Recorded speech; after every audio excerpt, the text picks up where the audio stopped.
Жаңа салық кодексіне сәйкес келесі жылы 7 режимнан 3 режимға дейін қысқартылды.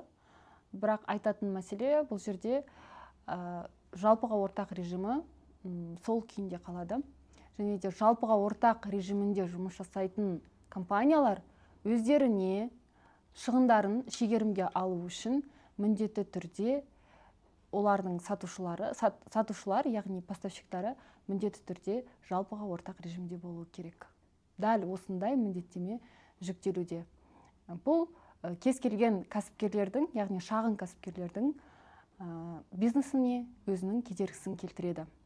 Яғни, егерде сіз жалпыға ортақ режимде болмасаңыз, онда сіз жалпыға ортақ режимдағы компанияларға қызмет көрсете алмайсыз деген сөз. Осыған байланысты көптеген ірі кәсіпкерлер өздерінің поставщиктарына, яғни жеткізушілер мен мердігерлеріне жалпыға режимде болмасаңыз, жалпы ортақ режимде болмасаңыз, біз сіздермен жұмыс жасай алмаймыз деген сияқты хаттар жіберуде. Келесі жылы 3 режимнің біреуі режим деп те айтуға келмейді, себебі атында ИП тіркеу міндетті емес, самозанятый деген түсінік қалыптасады.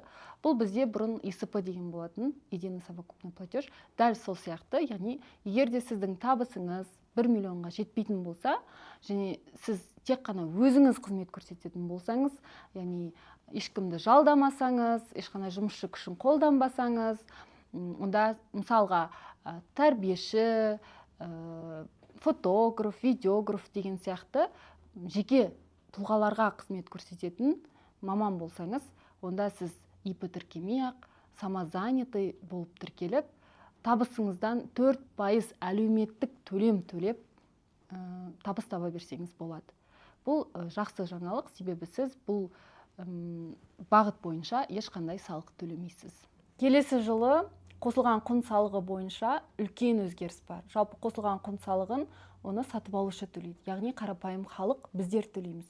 Егерде сіз магазинге барып қосылған құн салығы менен өзіңіздің түбіртегіңіз, яғни чегіңізді тексеретін болсаңыз, сол жерде в том числе НДС деп тұрады. Яғни сол ставка 12% болса, келесі жылы 16% болмақ. 16% ол қарапайым халықтың қалтасына түседі.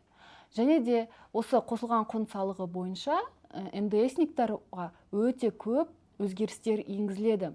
Келесі жылы дәл егерде сіз қосылған құн салығы төлеуші болсаңыз, сіздің жаңа салық кодексында анықтауға тиісті, түсінуге тиісті ақпараттар өте көп. Сол себепті міндетті түрде сіз жаңа салық кодексін толыққанды түсініп алуға тырысуыңыз керек. Келесі жылы жаңа салық кодексіне сәйкес қосылған құн салығының ставкасы 12%-дан 16%-ға дейін көбейтіледі. Және де ол аз емес, одан да бөлек келесі жылы міндетті түрде жалпыға ортақ режимдағы ИП тұлғалар, егерде табыстары 10.000 МРП-дан асатын болса, бір жылдық табысы 10.000 МРП-дан асатын болса, немесе жақындайтын болса, міндетті түрде өзі ерікті түрде қосылған құн салығы төлеуші болып тіркелуі тиіс. Себебі уақытынан асып кетсе, 15%, асқан сумадан 15% айыппұл салынады. Және де уақытында тұрмағаны үшін тағы 50 МРП штраф салынады. Сол себепті сіздер өте баса назар аудару керексіздер. Келесі жылы, шамамен 2026 жылы 1 МРП-да 4.000 теңге деп есептегенде 40 миллионнан табысыңыз асатын болса, міндетті түрде уақытында қосылған құн салығы төлеуші болып есепке тұруыңыз керек. 2026 жылдағы упрощенный режим 2025 жылдағы упрощенный режимнен мүлде бөлек. Жалпы оның сипаттамасы қазіргі бөлшек салық режиміне жақындау. Себебі бір жылдық табысыңыз 600.000 МРП-ға дейін, яғни 2,5 миллионға дейін табыс таба аласыз. Қосылған құн салығын мүлдем төлемейсіз, және де салықтық ставкасы 2%-дан 6%-ға дейінгі аралықта болады. Негізгі бекітілген ставка 4%, бірақ сіздің жергілікті маслихатыңыздың шешімі бойынша 2%-ға төмендету мүмкін, яғни кәсіпкерлерге жеңіл болсын деп, немесе біздің кәсіпкерлердің табысы жақсы деп 6%-ға дейін көтеріп тастауы мүмкін. Бұл жалпы келесі жылы болатын упрощенный режимнің негізгі шарттары. Және де егер сіздің жұмысшыларыңыз болса, сіз барлық жұмысшыларыңыздың шегерімін ала алмайсыз. Сіздің табысыңыз 2 миллиардтан асатын жағдайда ғана сіз өзіңіздің жұмысшыларыңыздың шығынын шегерімге ала аласыз. Бұл режимде жұмыс жасау үшін барлық ИПлар мен ТО-лар 2026 жылдың 1 наурызына дейін салық режимін өзгертуге, яғни упрощенный режимде жұмыс жасауға өтініш беріп үлгеруі тиіс.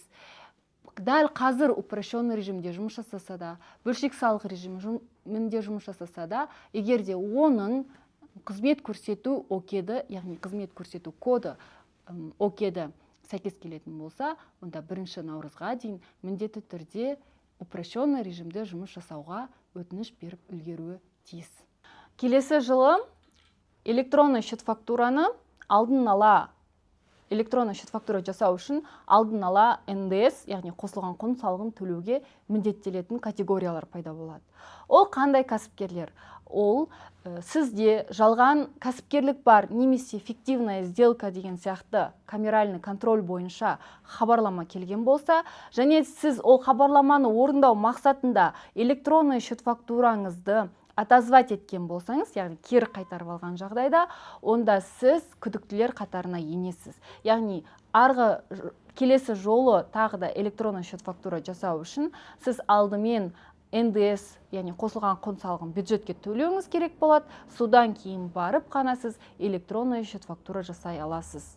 Бұл әрине күмәнді шынымен қызмет жасап атқанына күмәні бар кәсіпкерлерге арналған шарт болады. Және де бұл жалпы салық басқармасының берген ақпараты бойынша бұл проект сияқты болады. Одан кейін барып қалай жұмыс жасауына байланысты ары қаратай жалғасын табады ма, таппайды ма, барлығы келесі жылы белгілі болады. Әлеуметтік салықтағы өзгерістер. Келесі жылы әлеуметтік салық ставкасы барлық жұмысшысы бар жалпыға ортақ режимдегі компаниялар 6% әлеуметтік салық төлеуге міндеттеледі жұмысшылар үшін. Және де дәл қазір 11% және одан біз әлеуметтік аударым, яғни социальный отчисленияны азайтып тастап төлейтін болсақ, келесі жылы ондай болмайды, бірден 6% әлеуметтік салық төлеуге міндеттеледі. Бірақ ескеретін жағдай, жалпыға ортақ режимдегі жеке кәсіпкерлер, ИПлар, олар 2 МРП ИП иесі өзі үшін, жұмысшысы үшін 1 МРП әлеуметтік салық төлеуге тиісті болады. Дәл қазіргідей әлеуметтік аударымды азайта алмайды. Яғни социальный отчисленияны азайтып 1 МРП-дан егер де әлеуметтік салық шықса, біз оны төлейтінбіз. Ал егер теріс сан шығатын болса, біз әлеуметтік салықтан мүлдем босатылатынбыз. Өкінішке орай, келесі жылы олай болмайды. Келесі жылы жеке кәсіпкерлер жалпыға ортақ режимдегі олар әлеуметтік аударымға байланыссыз әлеуметтік салық төлеуге міндеттеледі. Қазіргі қолдағы салық кодексіне сәйкес 30 мың МРП-ға дейін дивиденд алатын болса, салықтан босатылатын, яғни жеке табыс салығын төлемейтін. Келесі жылы 2026 жылдан бастап кез келген дивиденд сомасына 5% жеке табыс салығын төлеуге міндеттеледі. Және де 230 мың МРП-дан асқан жағдайда дивиденд сомасы, онда 15% жеке табыс салығын төлеуге міндеттелетін болады. Сол себепті кәсіпкерлер назарына 2025 жылы дивиденд алып үлгеруі тиіс. Себебі 5% болса да салық үнемделеді. Келесі жылы қосылған құн салығы бойынша тағы да бір маңызды өзгеріс. Бізде метод начисления бойынша дата совершения оборота деген бар. Дата совершения оборота сіздің қызмет көрсеткен товар сатқан күніңіз. Мысалы, сізде аренда болса, март айы үшін 31 март сіздің қызмет көрсеткен күніңіз болады. Бірақ сіз электронный счет фактураны 15 апрельге дейін жасауға міндеттісіз. 15 күн ішінде сіздің құқығыңыз бар электронный счет фактура жасауға. Енді келесі жылы егер де сіз сатып алатын услуга 1 апрельден 15 апрельге дейінгі аралықта электронный счет фактура жасаса, сіз оны келесі кварталға қалдыратынсыз, екінші кварталға. Себебі электронный счет фактураның берілген датасы бойынша біз өзімізге зачетқа алатынбыз, яғни шегерімге алатынбыз. Енді келесі жылы олай болмайды. Келесі жылдағы басты өзгеріс, енді 31 наурыз күні көрсетілген қызмет үшін біз өзімізге бірден шегерімге ала аламыз. Сәйкесінше біз тапсыратын қосылған құн салығы бойынша декларация 300 форманы біз 1 апрельден 15 майға дейін емес, 15 апрельден 15 майға дейін, яғни бар жоғы 1 ай уақыт ішінде тапсыруға міндеттелеміз. 15 апрельге дейін бізге 300 форманы тапсыруға болмайды. Дәл солай 4 квартал бойынша осындай өзгеріс жасалған. Әрине, бұл бізде электронный счет фактураларды барлығы толыққанды жасап үлгеру үшін жасалынып отырған амал. Сол себепті оның да жақсы жағы бар деп есептейік. Келесі жылы бізде акциз деген түсінік бар. Акциз ол тағы да бір салықтық жүктеме. Алкогольдік ішімдіктер және темекі өнімдеріне салынатын салық түрі.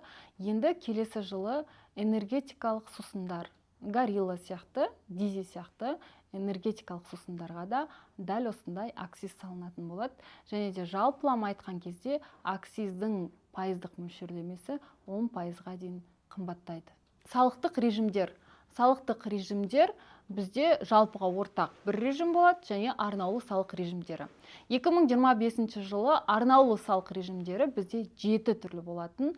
Дәл 2025 жылы президенттің тікелей тапсырмасы бойынша 3 режимге дейін қысқартылды. Ол бізде упрощенный режим болады.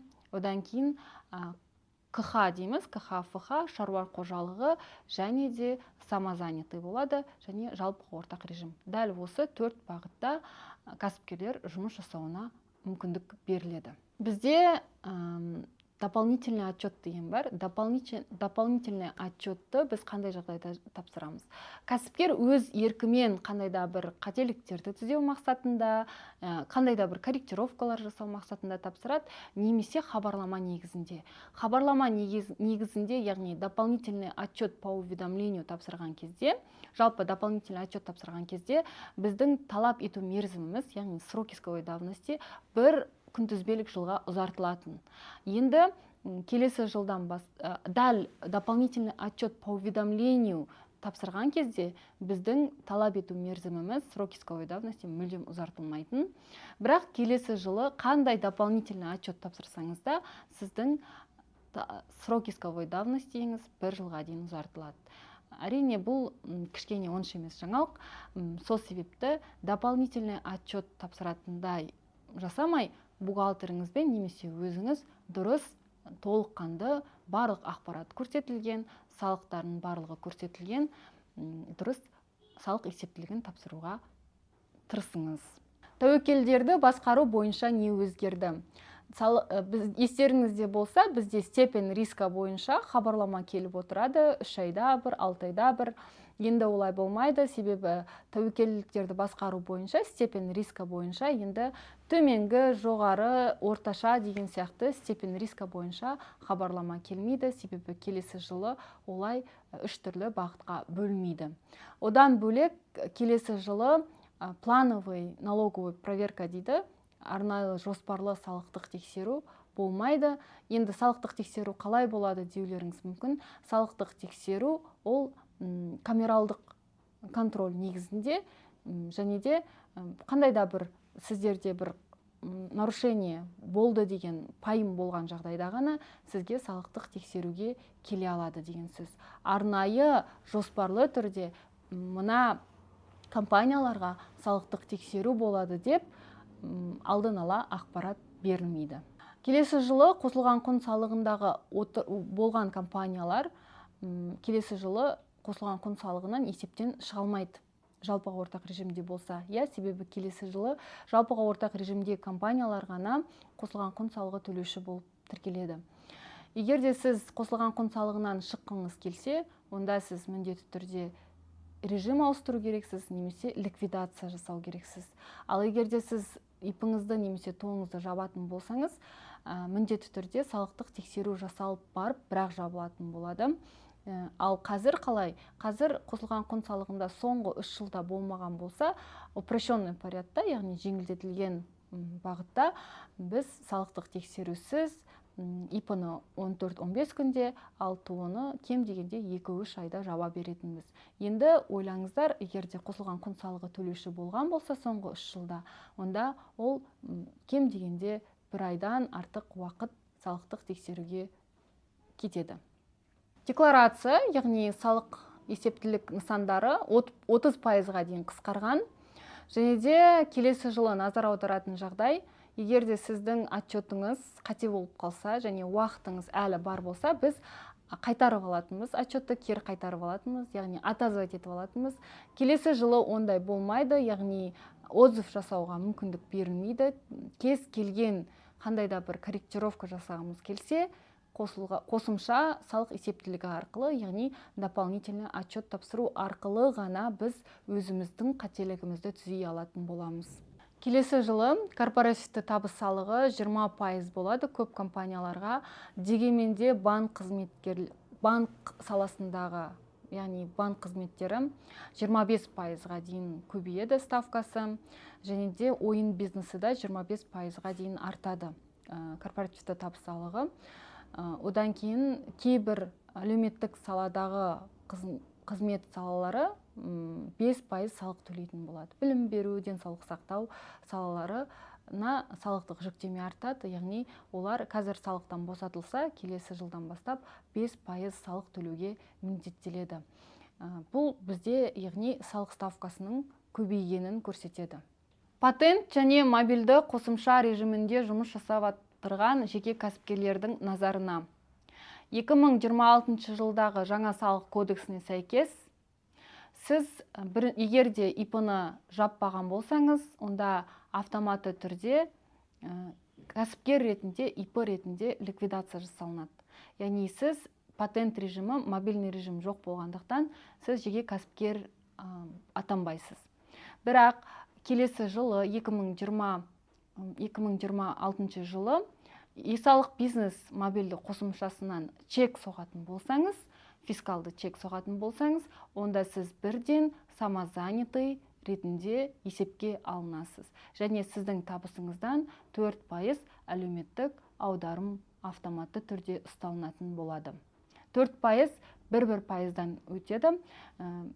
ОПВ дейміз, пенсионное отчисление, медициналық сақтандыру қорына төлем, әлеуметтік қорға аударым, және де ОПВР. Яғни бұл жұмысшы ОПВР деген бізде төлем бар, работодательдің пенсионное отчислениясы. Осы төлемдер бойынша сіздің тапқан табысыңыздан пропорционалды түрде 4% әлеуметтік аударым ұсталынып қалады. Келесі жылы упрощенный режимде кімдер жұмыс жасай алады? Барлық жеке тұлғаларға сататын компаниялар, егерде сіздің окетіңіз сәйкес келетін болса, упрощенный режимде жұмыс жасай берсеңіз болады. Ең бастысы 2026 жылдың 1 мартына дейін упрощенный режимде жұмыс жасауға өтініш беріп үлгеруге міндеттісіз. Ескертемін, 1 қаңтардан басталады өтініш беру. Дәл қазір сіз өтініш бере алмайсыз. Енді ол дәл осы упрощенный режимде жұмыс жасай бересіз, бірақ та жалпыға ортақ режимде компаниялар сізден қай режимде екеніңізді сұрау мүмкін. Және де қолдағы ақпарат бойынша келесі жылы кім қандай режимде екендігі жайлы арнайы ақпарат КГД-говтан шығып тұрады деген ақпарат бар. Сол себепті, егерде сіз жалпыға ортақ режимде болсаңыз және өзіңізге шегерімге алғыңыз келген компанияда жалпыға ортақ режимде болған қаласаңыз, онда сіз осылай салық режимін кіріп, КГД-говқа кіріп, арнайы инфо сайттан өзіңізге қажетті ақпаратты біле алатын боласыз. Дәл осындай мүмкіндік келесі жылы болады деп күтілуде, сол себепті бірге күтеміз. Келесі жылы жаңа салық кодексіне байланысты осы жақында ғана өзгеріс болды, бірақ нақты сөзімізді растайтындай құжат жоқ. Бірақ жалпы барлық шағын және кіші ұсақ кәсіпкерлердің барлығына келесі жылы салықтық тексеру болмайды делінді, камералдық контроль болмайды, 2025, 24, 23 жылдар бойынша камералдық контроль болмайды деді. Және де 20 мың МРП, яғни НДС шегінен асқан жағдайда ешқандай да әкімшілік жазалар қолданылмайды деді. Яғни 15% штраф және 50 МРП штраф деген сияқты әкімшілік шаралар қолданылмайды деді. Одан бөлек, егерде сізде негізгі қарыз болса, лицевойыңызда, сіз негізгі қарызыңызды өтеген жағдайда барлық штрафтар мен пенялар кешіріледі деді.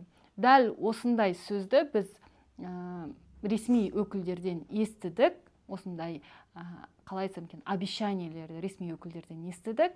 Ары қалай болатыны және қандай құжатпен негізделетінін бірге білетін боламыз.